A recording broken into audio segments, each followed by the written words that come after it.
यस्य प्रसादात् भगवत्प्रसादो यस्य प्रसादान्नगति कुतोऽपि ध्यायुं स्तुवंस्तस्य यशस्त्रिसन्ध्यां वन्दे गुरो श्रीचरणारविन्दम् आजानुलम्बितो भुजौ कनकावदातौ संकीर्तनैकपितरौ कमलायताक्षौ विश्वाम्बरौ द्विजवरौ युगधर्मपालौ वन्दे जगत्प्रियकरौ करुणावतारौ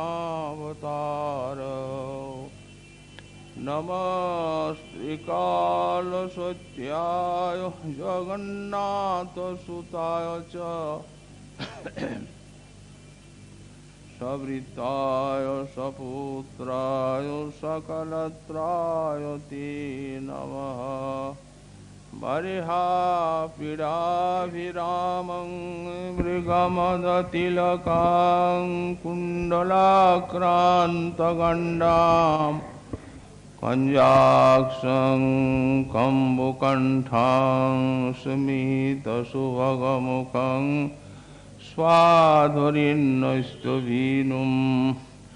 श्यामं शान्तं त्रिभङ्गं रविकरवसनं भूषितं वैजयन्त्या वन्दे वृन्दावनस्थं युवति शतवृतं ब्रह्मगोपालवेशम् तप्तकाञ्चन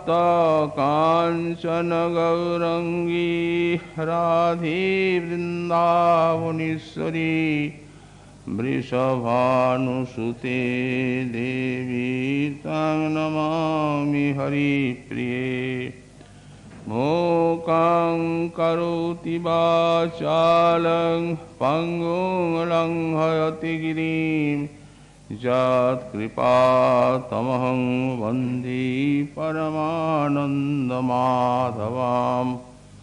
वाञ्छाकल्पतरुभ्यश्च कृपासिन्धुभ्य एव च पतितानां पावनेभ्यो वैष्णवेभ्यो नमो नमः हरिभक्ति पराजित हरिनामपरायणा दुर्वृत्ता वा सुवृत्ता वा तेषां नित्यं नमो नमः नमः धर्माय महते नमो कृष्णाय वेधसे ब्राह्मणे नमस्कृत्य धर्मान् वक्ष्ये सनातनान् नारायणं नमस्कृत्य नरं चैव नरोत्तमं देवीं सरस्वतीं व्यासं ततो जयो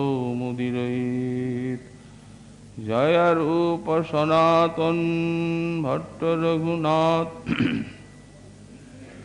श्रीजीव गोपाल भट्ट दास रघुनाथ ईशय गुसाईर करे चरण वंदन जहाँ हुई विघ्ननाश अभीष्ट पुराण दुर्गमी पथिमेन्द्र स्खलत्पाद गतिर्मुहु सकृपा जुष्टिदानीन संत संतो गतिर्जा पुण्राणं प्रकटित नवदीप महिमा भवे नारं कुर्वन् भुवनमहितं श्रोत्रियकुलं पुनातङ्गीकारात् भुवि परमहंसाश्रमपदां सदिव चैतन्याकृतिरतितरां न कृपयतु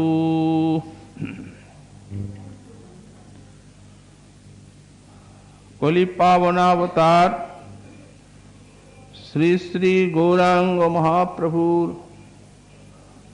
পরম অন্তরঙ্গ পার্ষদ পরম পূজ্যপাদ শ্রী শ্রীল রূপ গোস্বামী চরণ তাঁর শ্রী শ্রী স্তবমালা গ্রন্থে শ্রী চৈতন্যাষ্টকে পঞ্চম সংখ্যক শ্লোকে শ্রীমন মহাপ্রভুর করুণা কামনা করতে গিয়ে বললেন, গতির্যা পুণ্ড্রাণাম প্রকটিত নবদ্বীপ মহিমা ভবি নারং কুর্বন ভুবনমহিতম শ্রোত্রিয়কুলম পুনর্তঙ্গীকারাৎ ভুবি পরমহংসাশ্রমপদং সদেব চৈতন্যাকৃতিরতিতরাং নঃ কৃপয়তু। যিনি গতির্যঃ পুণ্ড্রাণাম, পুণ্ড্র দেশবাসীগণের একমাত্র গতি এবং প্রকটিত নবদ্বীপ মহিমা, আর যিনি অবতীর্ণ হয়ে এই নবদ্বীপের মহিমাকে প্রকাশ করেছেন।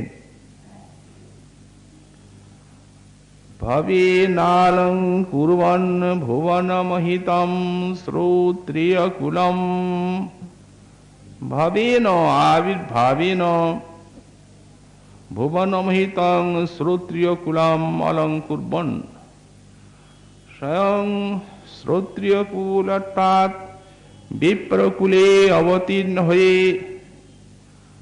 আর সেই ভুবনবন্দিত বিপ্রকুলকে অলঙ্কৃত করেছেন।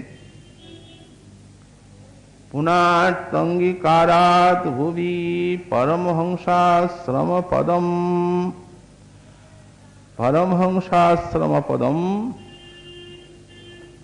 ভুবি পুনাতি অঙ্গীকারাৎ ভুবি, পৃথিবীতে এই সন্ন্যাস আশ্রমকে অঙ্গীকার করে আর সেই আশ্রমকেও অতিশয় পবিত্র করেছেন। সদেব চৈতন্যাকৃতিরতিতরাং নঃ কৃপয়তু, সেই শ্রী শ্রী চৈতন্যদেব অতিশয় রূপে আমাদের করুণা বিতরণ করুন। পূর্ব শ্লোকে গোস্বামীপাদ তিনি এই শ্রী গৌরাঙ্গ যে সাক্ষাৎ রাধা কৃষ্ণ মিলিত বিগ্রহ, এই কলি পাবন অবতার সং অবতারী হয়েও এই কলিকালের জীবকে পবিত্র করার জন্য কলিযুগে পার্শ্বদাদিগণ সঙ্গে অবতীর্ণ হয়েছেন। দুর্ভাগ্যবশত কেউ কেউ তাকে ভগবান বলে অঙ্গীকার করতে পারেন না। তো সুতরাং তাদের কথা উল্লেখ করতে গিয়ে বলেছেন তার আসুর প্রকৃতি। মহাজন বললেন চৈতন্য ভাগবতে যে কৃষ্ণ না মানিলে তারে অসুর করি জানি। অসুরেরা কৃষ্ণকে ভগবান বলে মানেন না, কৃষ্ণের সঙ্গে তারা যুদ্ধ বিগ্রহ করে থাকেন। তো এই জন্য অসুর স্বভাবে কৃষ্ণে জানা যায় না।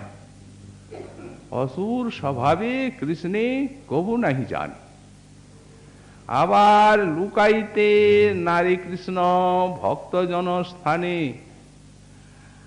আবার ভগবান যতই গূঢ়রূপে অবতীর্ণ হন না কেন, ভক্তগণ ধরি তারে করে বাহিরে। ভক্তগণের নিকটে তিনি লুকাতে পারেন না। ভক্তি বলে তারা ভগবানের তত্ত্ব মহিমা তার কৃপাতেই জেনে থাকে। এই জন্য যেন কৃষ্ণ না মানিলে তারে অসুর করি জানি। এই চৈতন্য যে না মানি তারেও অসুর করি মানি।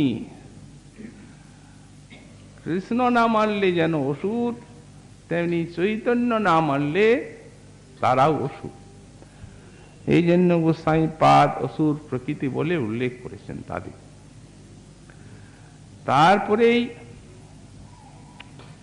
বলছেন যারা শুধু বিজ্ঞজন তারা সকলেই তাকে সাধ্য সাধনার সার এবং স্বয়ং ভগবান বলে তারা অঙ্গীকার করেছে। একটা দৃষ্টান্ত দিচ্ছেন, গতির য পুণ্ড্রানাম, পুণ্ড্রদেশবাসীগণের যিনি একমাত্র গতি। তারা সাধ্য সাধন রূপ গৌরাঙ্গকেই জানেন এবং অভীষ্ট রূপে বরণ করে তারা শ্রী গৌরাঙ্গের ভজন করেছে। এই পুণ্ড্রদেশবাসী কারা? শ্রীপাদ বিদ্যাভূষণ টিকাতে লিখেছেন যে কুলীন গ্রাম প্রান্তে পুণ্ড্রদেশ। কুলীন গ্রাম প্রান্তে, উপান্তে। তো উপান্তটা কোথায়? যেমন বলা হয় মাসও প্রান্তে, মাসের শেষে। শেষে বলতে কত দূরে?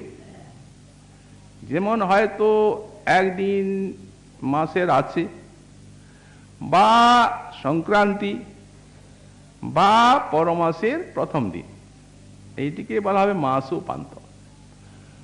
তো তেমনি ওই কুলীন গ্রাম আর ওই পুণ্ড্র একই, কুলীন গ্রামকেই লক্ষ্য করা হয়েছে। পরম ভক্ত মহাপ্রভুর তারা সত্যরাজ, রামানন্দ, যদুনাথ, পুরুষোত্তম, শঙ্কর, বিদ্যানন্দ, বাণীনাথ ইত্যাদি ইত্যাদি মহাপ্রভুই যাদের প্রাণ। আর মহাপ্রভু ছাড়া শয়নে স্বপনে কিচ্ছু জানেন না। প্রভু সেইভাবে অঙ্গীকার করেছে। প্রভু কহে কুলীন গ্রামের যে কুকুর, সেহ মোর প্রিয়, অন্যজন বহুদূর। কুলীন গ্রামের যারা মানুষ আছেন, ভক্ত, তারা যে আমার প্রাণ সমপ্রিয় হবেন এতে আর বলার কথা কি আছে।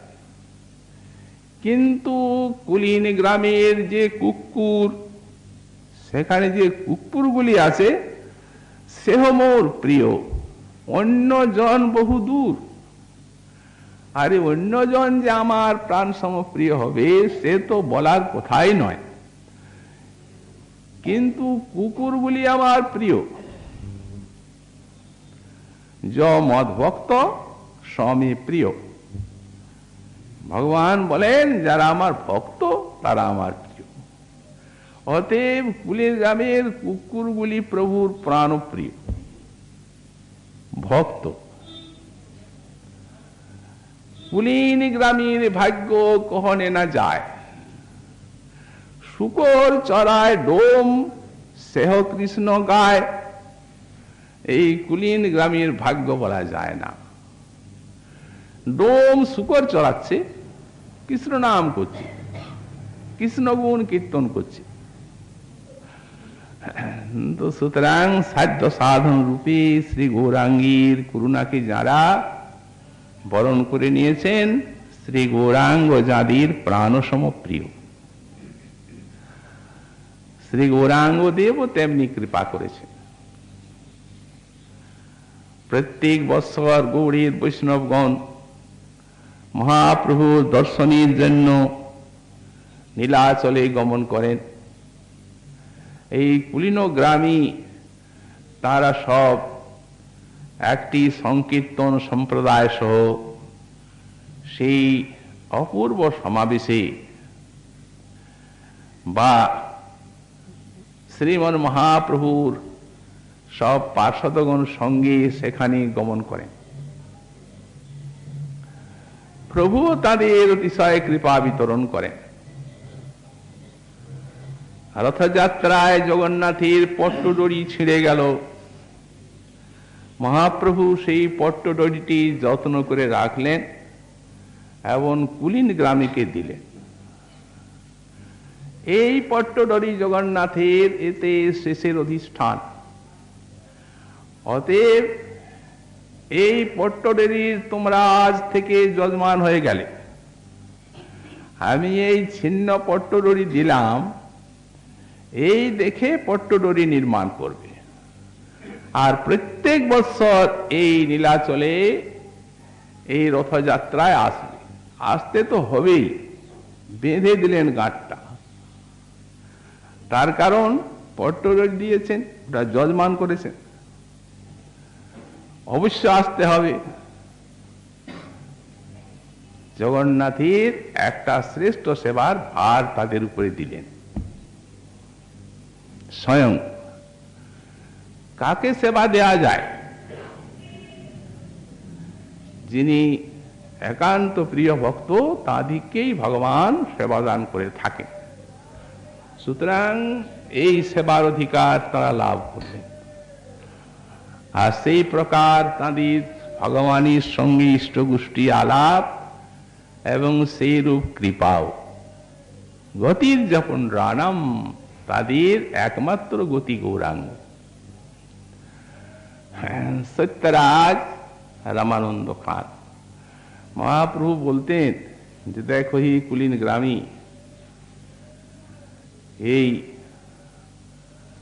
তোমাদের যে বংশ, এই বংশে আমি চিরবিকৃত। কেন?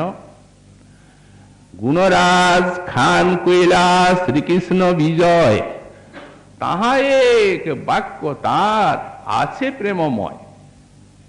এই গুণরাজ খান মানে এর গুণরাজ খান নাম নয়, এটি গৌড়েশ্বর কর্তৃক একটা উপাধি। আসলে ওর নাম মালাধর বসু। তো ইনি এদের পূর্বপুরুষ। তো উনি শ্রীকৃষ্ণ বিজয় গ্রন্থ লিখেছেন। তো প্রভুর সেই শ্রীকৃষ্ণ বিজয় গ্রন্থে একটি কথা দেখতে পেয়েছেন, সেইটি মনে করে রেখেছেন। স্থিনন্দনন্দন কৃষ্ণ মোর প্রাণনাথ, এই বাক্যে আমি বিকাইলাম তার বংশের হাত। এই জন্যই গৌরাঙ্গই তাদের গতি। যখন এই শ্রীকৃষ্ণ বিজয় গ্রন্থ পড়লাম, একটি সেই গুণরাজ খানের লিখিত ওই কথা দেখলাম, শ্রী নন্দনন্দন কৃষ্ণ মোর প্রাণনাথ, নন্দনন্দন কৃষ্ণ আমার প্রাণনাথ। সেই বাক্যে ওহে তোমরা তার বংশ, তোমাদের হাতে বিকিয়ে গেছে। তারাও প্রশ্ন করেন দিন ভাবে, প্রভু গৃহস্থ অধম কি আমার সাধনী? যদি প্রভু স্ত্রীমুখে কহেন আপনে, প্রভু কহে কৃষ্ণ সেবা নাম সংকীর্তন, প্রভু কহে কৃষ্ণ সেবা বৈষ্ণব সেবন। প্রথম বছর যখন জিজ্ঞাসা করছেন, নিরন্তর কর কৃষ্ণ নাম সংকীর্তন। প্রথমে বললেন কৃষ্ণ সেবা, আর তারপরে বললেন বৈষ্ণব সেবন, আর নিরন্তর শ্রীকৃষ্ণ নাম সংকীর্তন। এই উপদেশ। ওরা তো বললেন আমরা অধম গৃহী, আমরা কিভাবে ভজন করব? এখন তাদেরকে লক্ষ্য করে সেই প্রিয়জনকে সব গৃহস্থ ভক্তির সুন্দর ভজনটি উপদেশ করলেন সংক্ষিপ্তভাবে মহাপ্রভু। প্রথমে বললেন কৃষ্ণ সেবা। আমাদের শ্রীজীব গোস্বামী পাদও লিখেছেন তাঁর স্ত্রী ভক্তি সন্দর্ভে, গৃহস্থ ভক্ত যারা, বিশেষ করে ধনাঢ্য গৃহী যারা, তাদের এই কৃষ্ণ সেবাটি হবে ভজনের মূল অঙ্গী। কেন? হরিনাম সংকীর্তন কলিযুগের যুগ ধর্ম, আর মহাপ্রভু সেই রূপ উপদেশ করেছেন। কিন্তু কৃষ্ণ নাম, কৃষ্ণ সেবা, বিগ্রহ সেবা, এটিকে অঙ্গী বলা হলো। সে যে ব্যাখ্যাও করলেন, বললেন যেহেতু এই শ্রীকৃষ্ণ সেবা গৃহে শ্রীকৃষ্ণ সেবার জন্যই তাদের গৃহকার্য সংসার, তাদের সংসারটি আর মায়ার সংসার থাকলো না, তাদের সংসার হয়ে গেল কৃষ্ণের সংসার। স্ত্রী পুত্র আত্মীয় স্বজন সব কৃষ্ণের দাস দাসী, আর আমি কৃষ্ণের দাস। এবং যত কিছু গৃহকার্য সব কৃষ্ণ সেবার জন্য, কৃষ্ণের চরণে আত্মসমর্পণ। এবং এই যে মায়ার অধিকারকে যদি এইভাবে জয় করতে হয় গৃহস্থ ভক্তের, তাহলে এটি হচ্ছে একটা শ্রেষ্ঠ উপায়। মনের ভাবনাটি অবশ্য তার সঙ্গে সেই রূপ সংযুক্ত থাকা চাই। দীক্ষা হয়েছে, দীক্ষাকালে করে ভক্ত আত্মসমর্পণ, আত্মসমর্পণ করেছেন, গোবিন্দই সব, তাঁর চরণে সবই সমর্পিত, তাহলে সবই ভজন হয়ে যাচ্ছে। আত্মসমর্পণটি সহজে সিদ্ধ হয়ে যাচ্ছে। আর যুগ ধর্ম তো নাম সংকীর্তন আছেই, সেই সঙ্গে বৈষ্ণব সেবা, অবশ্য মিলয়ে কৃষ্ণ বৈষ্ণব কৃপায়। তা এখন নামের ব্যাখ্যা করলেন, বললেন এই যে কোনো রূপে কৃষ্ণ নাম কীর্তন করতে গেলে কৃষ্ণের কৃপা লাভ করা যায়। দীক্ষা পুরশ্চর্যা বিধি অপেক্ষা না করে জিহ্বাস্পর্শে আচণ্ডালের সবারই নিস্তারে দীক্ষা পুরশ্চর্যা বিধির কোনো অপেক্ষা নেই। যে কোনো রূপে যে কোনো জন কৃষ্ণ নাম কীর্তন করতে পারে। প্রভু উপদেশ তো দিলেন বৈষ্ণব সেবা। কে বৈষ্ণব? কহ তার সামান্য লক্ষণে। বৈষ্ণব কি করে চিনব? দিন গৃহস্থ বৈষ্ণব চিনিতে পারি কাহার শপথি। তো প্রভু একটা সামান্য লক্ষণ বলে দিন।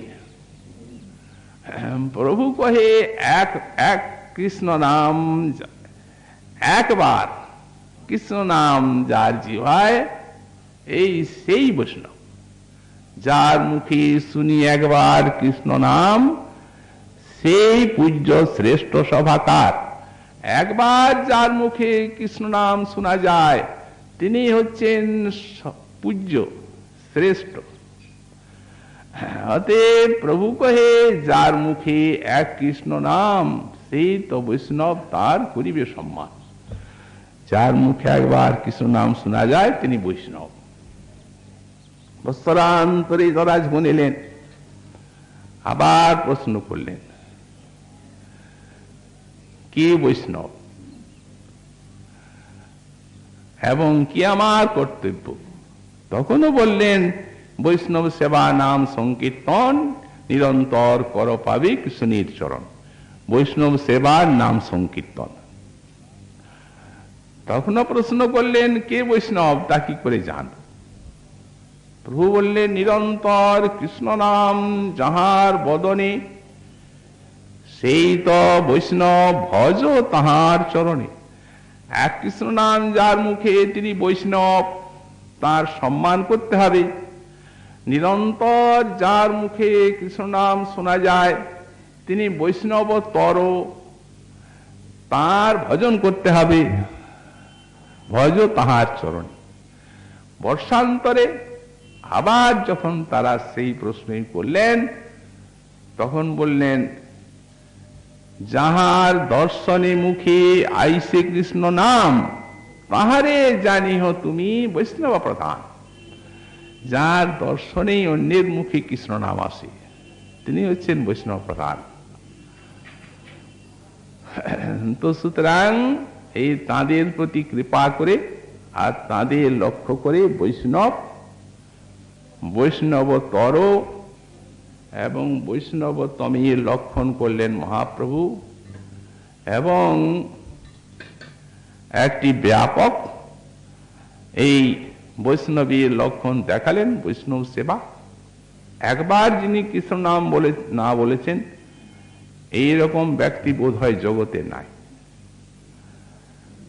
তাহলে যারা মহাপ্রভুর এই উপদেশ মানবেন, সবাই বৈষ্ণব, সবাইকে সম্মান দিতে হবে। ফলত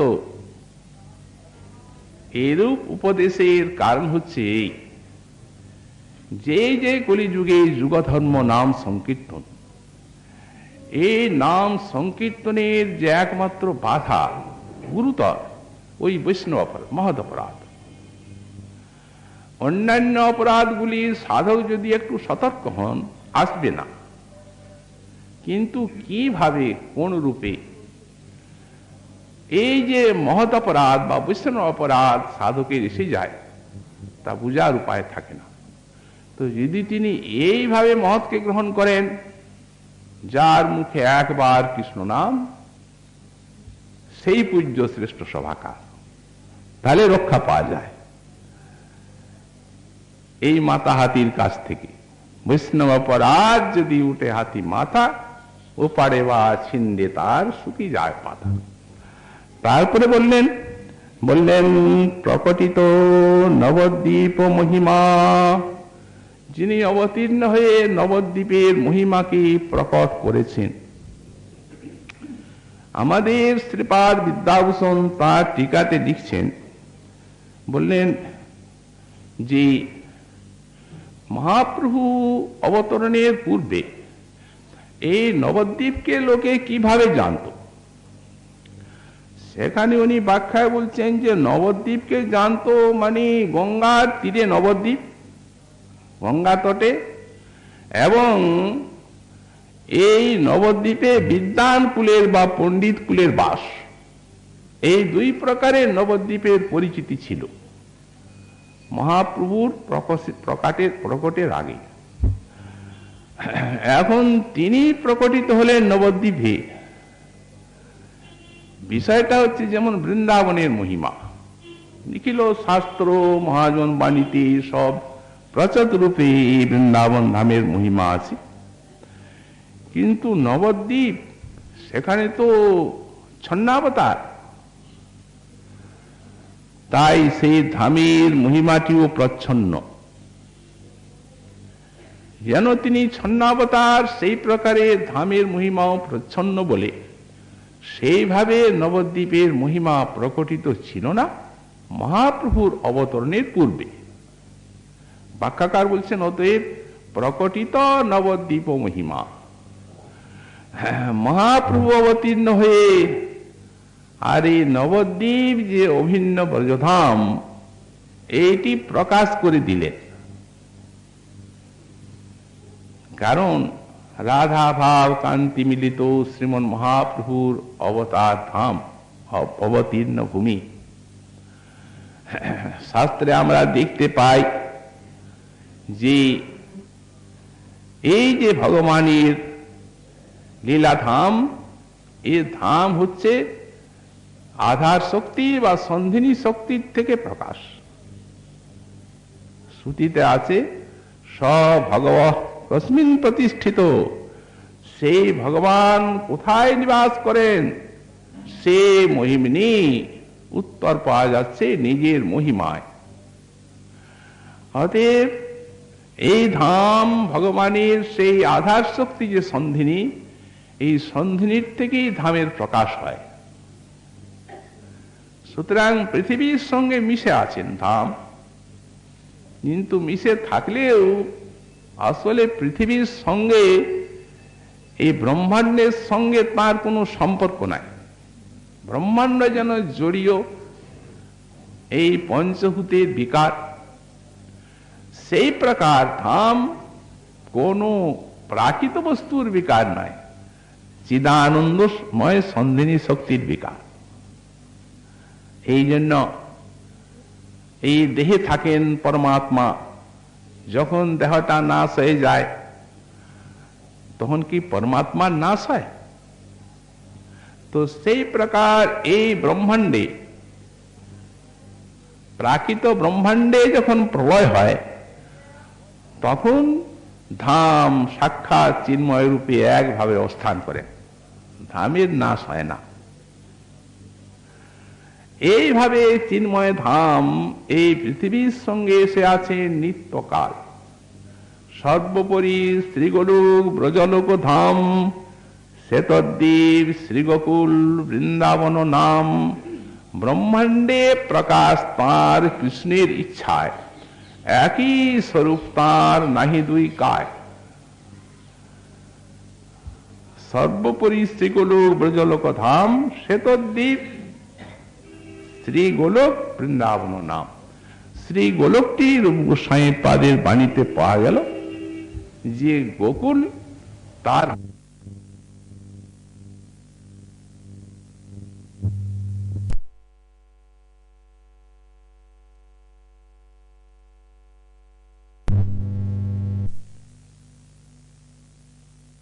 আমরা ভাগবতে যে দেখতে পাই যে ব্রহ্মা তিনি নবদ্বীপে এই বৃন্দাবনে তৃণ গুল্ম হয়ে জন্মাতে চেয়েছেন। যদি এই প্রাকৃতই হন বৃন্দাবন ধাম, তাহলে ব্রহ্মা সেখানে তৃণ গুল্ম হয়ে বা এমনি পাথরে জন্মাতে চাইবেন কেন? এমন কি উদ্ধব মহাশয় সাক্ষাৎ সম্বিত শক্তির বৃত্তি, সম্বিত মূর্তমান সম্বিত শক্তি ভগবানের, তিনিও এখানে তৃণগুল্ম রূপে জন্মাতে চেয়েছেন এই ব্রজধামে। তো সুতরাং এই জন্যেই এই পৃথিবীতে অবস্থান করছেন যে সকল ধাম, বিশেষ করে বৃন্দাবন নবদ্বীপ, তাঁদের এত মহিমা। আমাদের শ্রী গোপকুমার গেলেন সেই ঊর্ধ্ব বৃন্দাবনে, আর এখানে নেমে এলেন। তিনি স্বয়ং দর্শন করলেন এই ধাম সেখানেও এখানে। কি ভেদ দেখলেন? উনি ভেদ কিছু দেখেন নেই। উনি ভেদ মাত্র পেলেন ওটা সবার উপরে আর এটা নিচে। এই নিচ এবং উপর ছাড়া আর কোন প্রকার ভেদ গোপকুমার দেখতে পান নাই। ওখানে যে সকল নদ নদী পর্বত স্থান বৃক্ষাদি সব অনুরূপ এইখানে। আমাদের মহাজনগণ বলেন যে ওখানের থেকেও কোন কোন অংশে এই পৃথিবীতে অবতীর্ণ করে আছেন যে ধাম, সেই ধামের উৎকর্ষ আছে। প্রপঞ্চং নিষ্প্রপঞ্চোপি বিড়ম্বয়সি ভূতলে, প্রপন্ন জনতানন্দ সন্দহং প্রথিতং প্রভু। এই যে ভগবানের স্তুতি প্রসঙ্গে বলা হয়েছে প্রপঞ্চং নিষ্প্রপঞ্চোপি বিড়ম্বয়সি ভূতলে, অপ্রপঞ্চ হয়েও তুমি প্রপঞ্চ এই বিশ্বে অবতীর্ণ হয়ে আর প্রপঞ্চের মতো লীলা করে থাকো। এই যে অপ্রপঞ্চ বস্তুকে আমরা প্রপঞ্চের মতো দেখছি, পৃথিবীর সঙ্গে মিশে আছেন। একটি দৃষ্টান্ত দেওয়া হয়েছে, মানে মনে করুন কোন একটা হীরক রত্ন আছে, সেই হীরক রত্নটি স্বচ্ছ সাদা। যদি একটা সাদা কাঁচের পাত্রে ওটা রাখা যায়, তাহলে ওটার যত না চমক দেখাবে। যদি লাল নীল কাঁচের পাত্রে রাখা যায়, তাহলে ওটা অনেক চকমক করবে। তো তেমনি সেই যে প্রকাশময় ধাম শ্রী গোলক বৈকুণ্ঠের উপরে, সেখানে এই লোকবত্তু লীলা কৈবল্যম, এই যে নরলীলা, এই নরলীলার সেই প্রকাশময় ধামে যত না মাধুর্য হবে, এই যে নরলোক, এই নরলোকে এখানে ওটা যেন প্রকাশময় কাঁচের পাত্র, আর এটা যেন হচ্ছে রজতম গুণের সত্য গুণের স্থান, অতএব লাল নীল কাঁচের পাত্র। এখানে চমকটা ধামের আরো বেশি হবে। তো সুতরাং এই ব্রজের অভিন্ন ধাম এই জন্যই বলা হলো যে এখানের যে লীলা, সেই লীলা সেই ভাব নবদ্বীপে প্রকাশ করলেন। তবে হ্যাঁ, কিছু এর মধ্যে ভেদ আছে। ওর মধ্যে মিলল ঔদার্য, আর এখানের যে শৃঙ্গারাদি লীলা, সেখানে হলো প্রেমের প্রকাশ। এখানে শৃঙ্গার লীলা, সেখানে প্রেম, আর এখানে যে লীলাগুলি, সেই লীলা সব ঔদার্যের ভিতর দিয়ে প্রকাশিত হল। যেমন দৃষ্টান্ত স্বরূপ মনে করুন, এই বৃন্দাবনের এত মহিমা কেন? এই বৃন্দাবনে ভগবানের চারটা মাধুর্যের প্রকাশ, যে আর পুত্রাপি নাই। লীলা প্রেমনা প্রিয়াধিকং মাধুর্যে বেণুরূপয় ইত্য সাধারণং প্রক্তম গোবিন্দস্য চতুষ্টয়ম চতুর্ধা মাধুরীস্তস্য ব্রজৈব বিরাজতে। এই তিনটা মাধুর্য বৃন্দাবনেই থাকে, দ্বারকাও নাই, আর অন্যান্য কোনো ধামে তো নাই। এখন সেই ব্রজেন্দ্র নন্দন আবার রাধারানীর ভাবকান্তি নিয়ে যেখানে অবতীর্ণ হচ্ছেন, বৃন্দাবনের থেকে অভিন্ন ধাম যে নবদ্বীপকে বলা হচ্ছে, তাহলে সেখানে এইগুলি স্থিতি কিভাবে আছে? ঔদার্যের ভিতর দিয়ে, প্রেমের ভিতর দিয়ে আছে। যেমন মনে করুন এই বেণু মাধুরী, যখন বেণু মাধুরীকে কীর্তন করা হচ্ছে, বেণুর মহিমা বলা হচ্ছে, তখন বলা হচ্ছে বেণু বাজছে বৃন্দাবনে, আকাশে উঠছে, মেঘের গতিকে স্তম্ভিত করছে, আরো আকাশে উঠছে, তুম্বুরু নারদাদিকে তাদের যে বিনার নাচ, সে তাদেরকে স্তম্ভিত করছে, আরো উপরে উঠছে, ব্রহ্মাকেও বিমোহিত করছে, নিচে নেমে যাচ্ছে, অনন্ত দেবকে পর্যন্ত মাথা নড়াচ্ছে।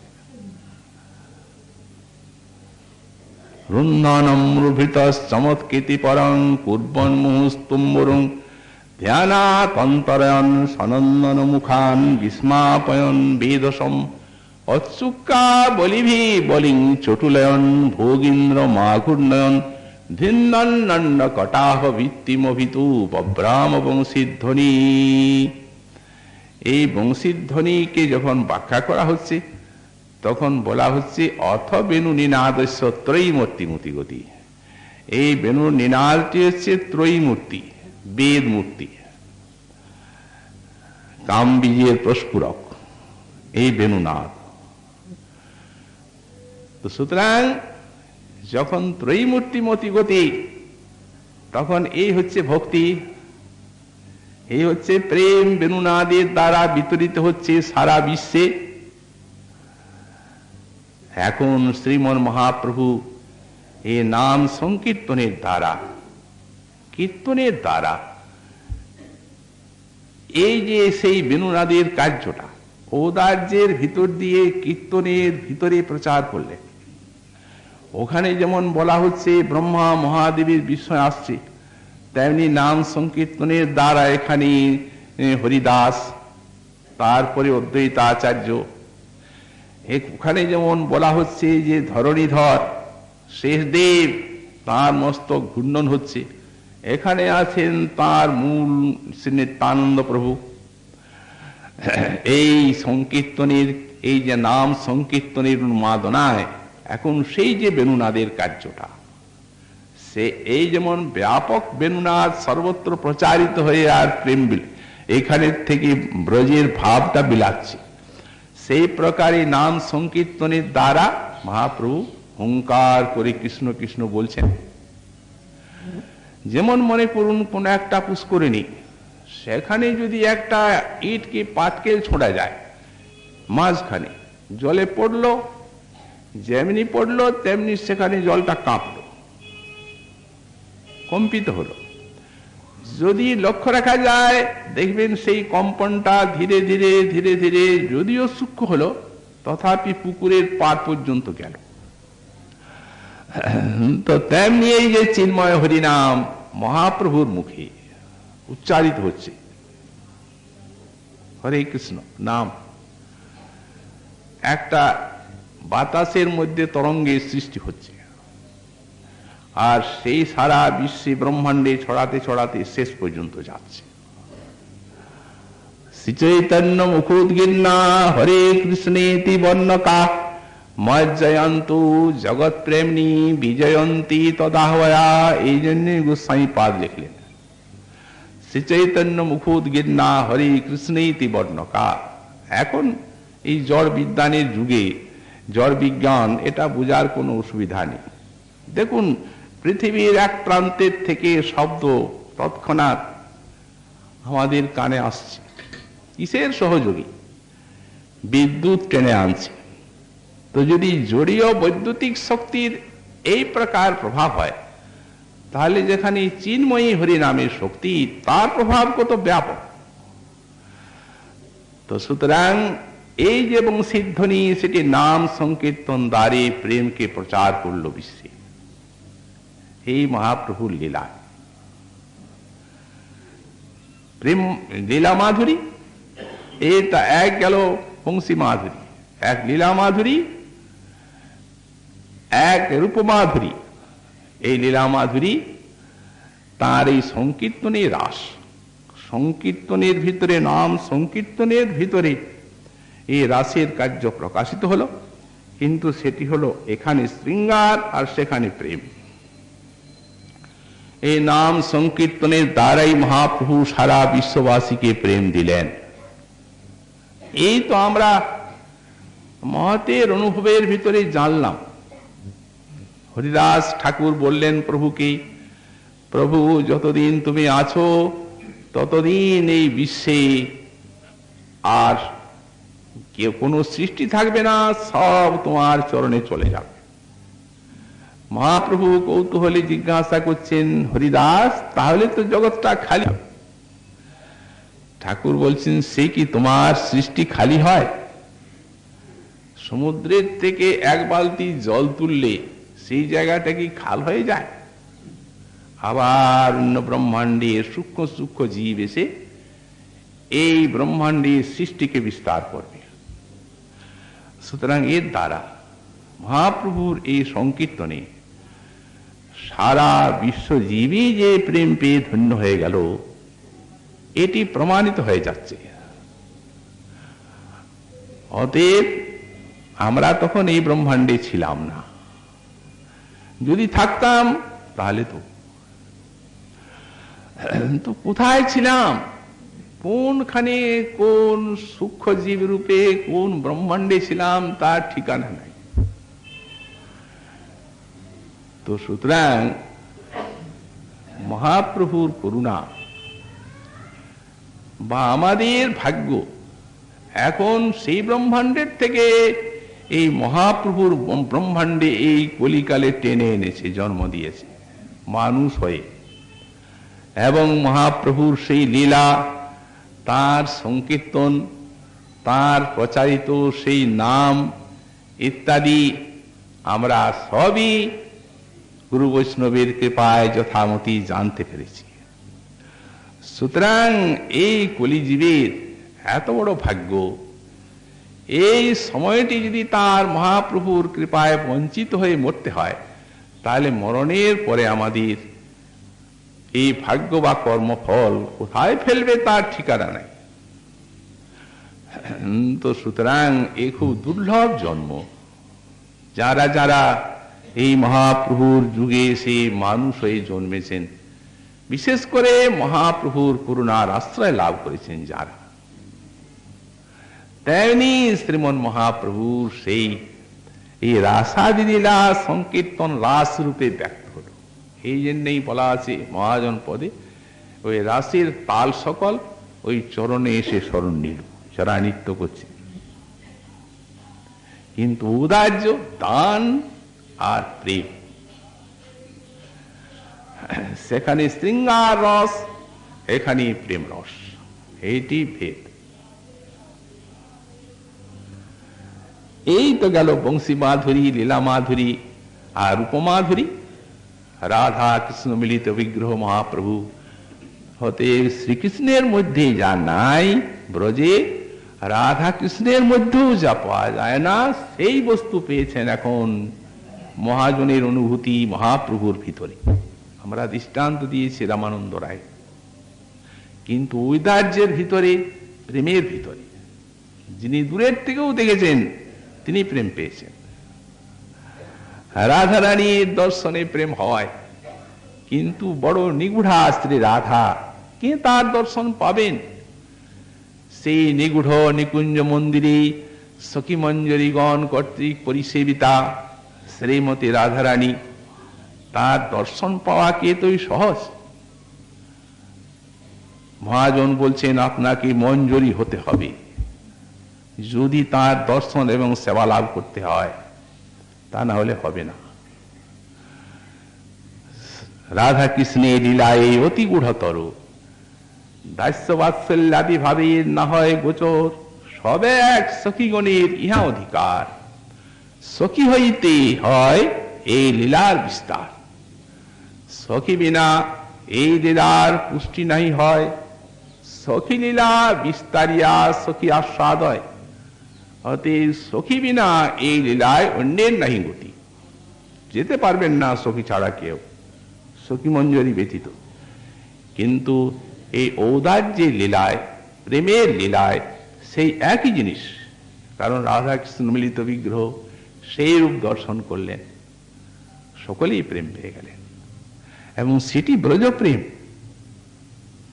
অন্য প্রেম নয়।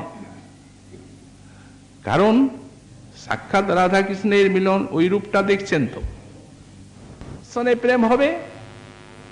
অথবা চেত কৃষ্ণ চন্দ্রস্য মহাবতার তাদ্রিক নিজ প্রেম বিতানকারী, যদি শ্রীকৃষ্ণের প্রেম বিতরণকারী, তাদ্রিক নিজ প্রেম বিতানকারী, তাদ্রিক মানে সেই ব্রজের প্রেম এবং নিজ প্রেম দানকারী যদি শ্রীকৃষ্ণের কোন মহা অবতার হয়, মানে গৌর অবতার, তাহলে ওটি পাওয়া যাবে। বিনা সাধনায় প্রেম, রূপ দেখলেই প্রেম। শুধু এইখানেই শেষ নয়, রূপ তো আছেই, যারা দেখেছেন প্রেম পেয়েছেন, এবং সেই আধারের ভিতরে মহাপ্রভুর সেই মুখোচ্চারিত হরিনাম আর তার সেই রূপ এমন শক্তি সঞ্চার করেছে যে তাকে যিনি দেখেছেন তিনি প্রেম পেয়েছেন, আবার সেই দ্রষ্টাকে যিনি দেখলেন তিনি প্রেম পেলেন। এই তো এই মতো পরম্পরায় প্রেমিক কইল সব দক্ষিণ দেশ। তো সুতরাং এই ব্রজের লীলা, সেই ধাম নবদ্বীপ, সেই মহিমা প্রকাশ করলেন শ্রীমন মহাপ্রভু। এই যে আজ একাদশীর দিন, যেদিন ওই যে রাসলীলা মহাপ্রভুর যে রাস, সংকীর্তন রাস, তার মূল কেন্দ্র যে শ্রীবাসঙ্গ, এই যে কীর্তন আরম্ভ হল, সেখানে শ্রী চৈতন্য ভাগবতী ব্যাসাবতারী সব শব্দগুলি দেখবেন কি লেখা আছে, কি লিখেছেন। ব্যাসাবতার লিখেই দিয়েছেন, 1 বছর পর্যন্ত কেউ জানলেন না, সময় কেটে গেল। দৃষ্টান্ত দিচ্ছেন যে রাসলীলায় কত যুগ গেল, কিন্তু গোপী যেন এক্ষণ মানিল, এই দৃষ্টান্ত।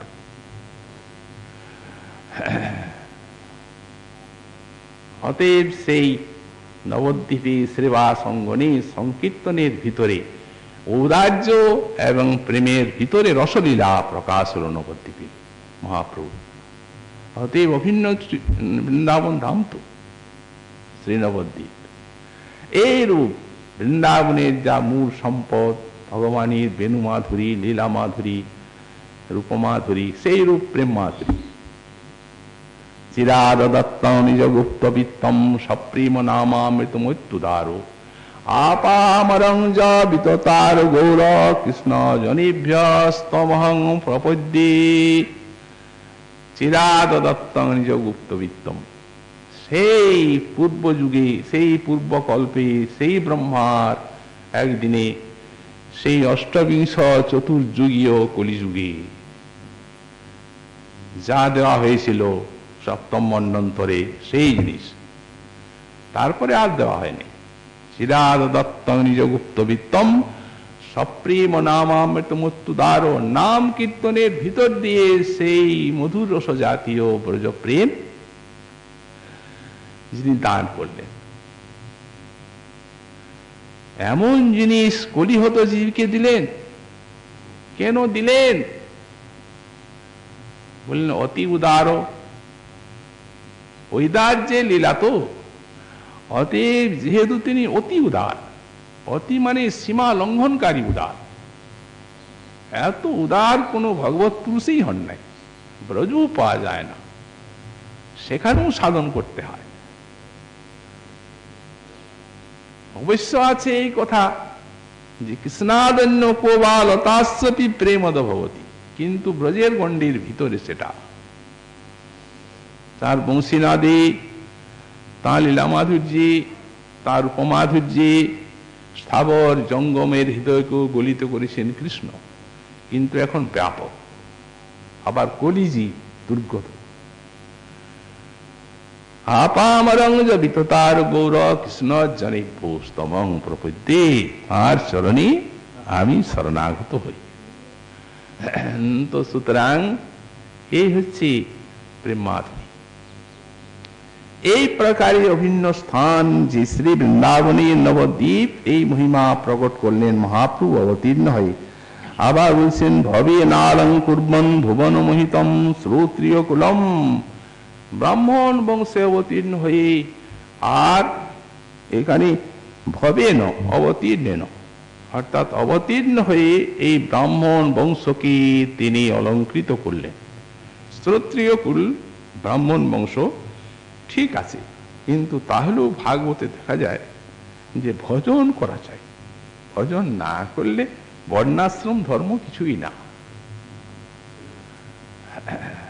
সৎকুল নহে কৃষ্ণ ভজনের যোগ্য, আর অসৎকুল নহে কৃষ্ণ ভজনেও যোগ্য। যেই ভজে সেই বড়।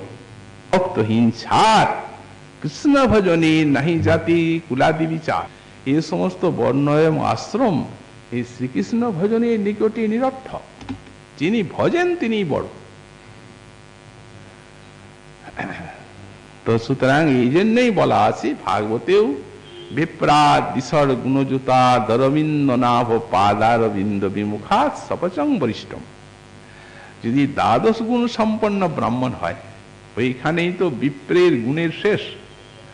দ্বাদশ গুণ সম্পন্ন যদি ব্রাহ্মণ হন, আর অরবিন্দ নাভ পাদার বিমুখাত, আর ভগবানের চরণ কমলে যদি বিমুখ হন, তো সপচং বরিষ্ঠম, ভক্ত চণ্ডাল তার থেকে শ্রেষ্ঠ হবে। ব্রাহ্মণ তিনি ভক্তিহীন হলে অভিমান অহংকার এসে নিজের দেহকেও পবিত্র করতে পারেন না, আর সেই ভক্ত চণ্ডাল তিনি নিজের কুল সহিত নিজেকে পবিত্র করে থাকেন। তো সুতরাং এই যে প্রেমের বন্যা আনয়ন করলেন, আর শ্রেষ্ঠ ব্রাহ্মণ কুলকে অঙ্গীকার করলেন।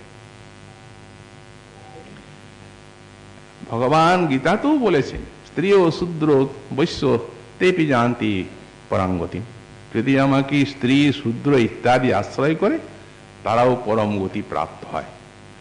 তারপরে লিখছেন কিং পুন ব্রাহ্মণা পুণ্যারা ভক্তা রাজস্ব তথা। আর যারা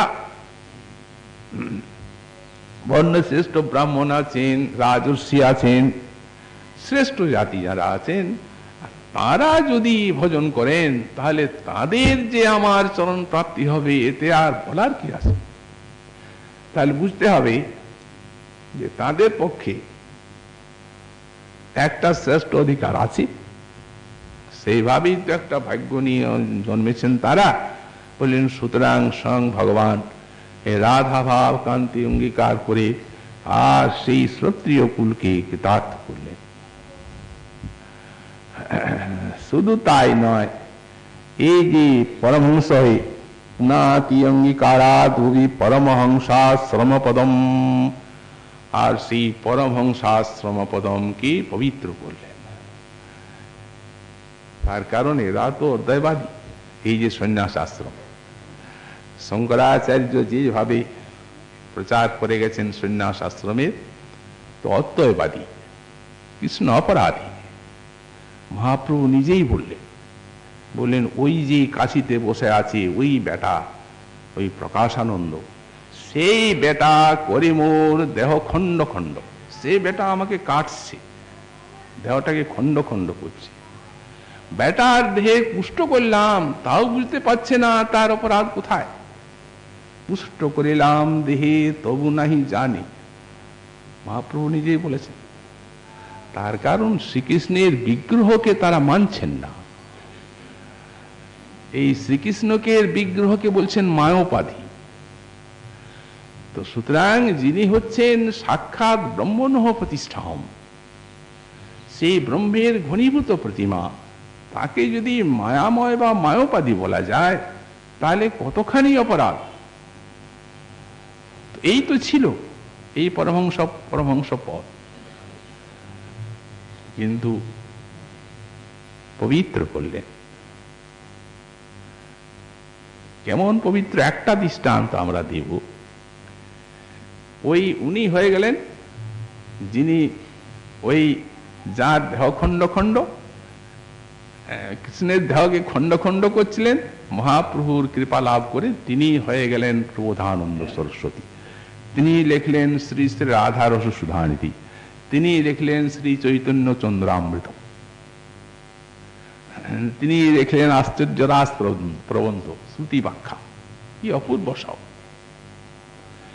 আর তার সঙ্গে 40,000 তাঁর শিষ্য, সব মহাপ্রভু ভক্ত হয়ে গেলেন। আর যারা বুঝেছেন তাকে ভক্তিভাব দিয়ে, তাদের তো কোথায় নেই। এই পরমানন্দ পুরী শ্রীজীব গোস্বামী পাদ লিখেছেন তার স্ত্রী গোপাল চম্পুতে। উনি লিখেছেন উদ্ধব মহাশয় এইখানে যে ব্রজরজ চাইলেন উনি বুহান্তরে পেয়েছেন। সেই বুহান্তরেই সন্ন্যাসী এই পরমানন্দ পুরী, এই উদ্ধব, এই যুগে, মহাপ্রভুর যুগে। তো তিনি চেয়েছিলেন ব্রজরাজ, কিন্তু সেই দেহে পাবার উপায় ছিল না কপিপাদ পদ্মরেণু, কারণ ওটা তো পাকা। আর তিনি হচ্ছেন দ্বারকা মথুরার ভক্ত। এই পরমানন্দ পুরী রূপে সেটি লাভ করলেন। কত কৃপা পরমানন্দ পুরীর প্রতি। ওই দেখুন নবদ্বীপে পেলেন, তারপরে পুরীতে কিভাবে পেলেন, গুরু রূপে, সন্ন্যাসী রূপে। যেখানে মহাপ্রভু কোন জায়গায় আবিষ্ট হয়ে পড়ছেন সেখানেও পরমানন্দ পুরী। কূপ খনন করলেন, জিজ্ঞাসা করছেন কেমন কুয়ার জল হলো। পুরী কহে প্রভু অতি অভাগিয়া কূপ, এই জল হইল যেন ঘোল কর্দমের। প্রভু বলেন ওহো, হায় হায়, জগন্নাথ দেব কৃপণ হয়ে গেলেন। কৃপণ বললেন কেন? ওহো জগন্নাথ কৃপণ হইলা। কেন কৃপণ? বললেন এই পুরীর যে কূপ, এই কূপের জল যিনি স্নান পান করবেন তিনি গোবিন্দ কৃপা বা গোবিন্দ চরণ লাভ করবেন। যেমন কেউ স্নান পান না করে এই জন্য জলটাকে ঘোলা করে দিল জগন্নাথ। ওহো জগন্নাথ কৃপণ হইলাম, হে গঙ্গা দেবী তুমি এই জলে কূপে এসো। প্রার্থনা করে চলে গেলেন। সাক্ষাৎ গঙ্গা দেবী সেই মহাপ্রভুর আজ্ঞা শিরোধার্য করে কূপের মধ্যে ঢুকে গেলেন। সকলেই দেখছেন নির্মল জল। এই গঙ্গা দেবীর আবির্ভাব হল। এইভাবে বিবিধ রূপে তার বাসনাকে পূর্ণ করলেন মহাপ্রভু। তো সুতরাং কিভাবে সন্ন্যাস আশ্রমকে ধন্য করেছেন, পবিত্র করেছেন, সেই অদ্বৈতবাদীদের ভিতরে প্রেমের বন্যা ছুটিয়েছেন। সর্বোপরি এই ব্রজরস। অতএব সত্যিকারে এই যে পরমহংস ভাগবত পদ, এই সন্ন্যাস আশ্রমকে অঙ্গীকার করে তিনি একেও ধন্য করেছেন।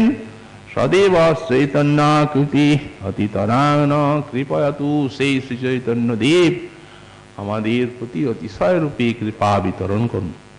আমরা শ্রী শ্রী গুরু মহারাজের বিরহ তিথি উপলক্ষে এখানে যে দ্বিতীয় চৈতন্যাষ্টকটি আলোচনা আরম্ভ করেছিলাম, এই যাবৎ আমরা পঞ্চম সংখ্যক শ্লোক পর্যন্ত আস্বাদন করার সৌভাগ্য পেয়েছি। শ্রী শ্রী গুরু মহারাজ কৃপা করে যদি এই হরিকথার দ্বারা একটু সেবা মনে করেন, তাহলে আমরা ধন্য হব। আর আপনারা যদি এই ভাগবতী কথায় আনন্দ লাভ করেন, তাহলে কৃপা আশীর্বাদ করবেন যেন আপনাদের সেবাটুকু সারা জীবন অক্ষুণ্ণ থাকে। আর আমাদের আগামীকাল এখানে উৎসবের প্রাতঃকালে 8টা, 8:30 এখানে আরম্ভ হবে প্রার্থনা কীর্তন, সূচক কীর্তন, এবং তারপর কীর্তন অন্তে শ্রী শ্রী গুরু মহারাজের প্রতিকৃতি নিয়ে এখানে শ্রীকুণ্ড কীর্তন সহযোগী পরিক্রমা, তারপরে এখানে দধি মঙ্গল, শ্রী শ্রী গৌর গোবিন্দের ভোগরাগ এবং বৈষ্ণব ভক্ত মাতাগণীর সেবা সম্পন্ন হবে। অতএব আপনারা সকলে কৃপা করে সব অনুষ্ঠানে যোগদান করবেন এবং সকলেই এইখানে কালকে মধ্যাহ্নে প্রসাদ গ্রহণ করবেন, এই প্রার্থনা জানিয়ে আর এবারের এই অনুষ্ঠানের এই ভাগবতী কথা আমরা এইখানেই সমাপ্ত করলাম। রাধে গোবিন্দ, রাধে গোবিন্দ,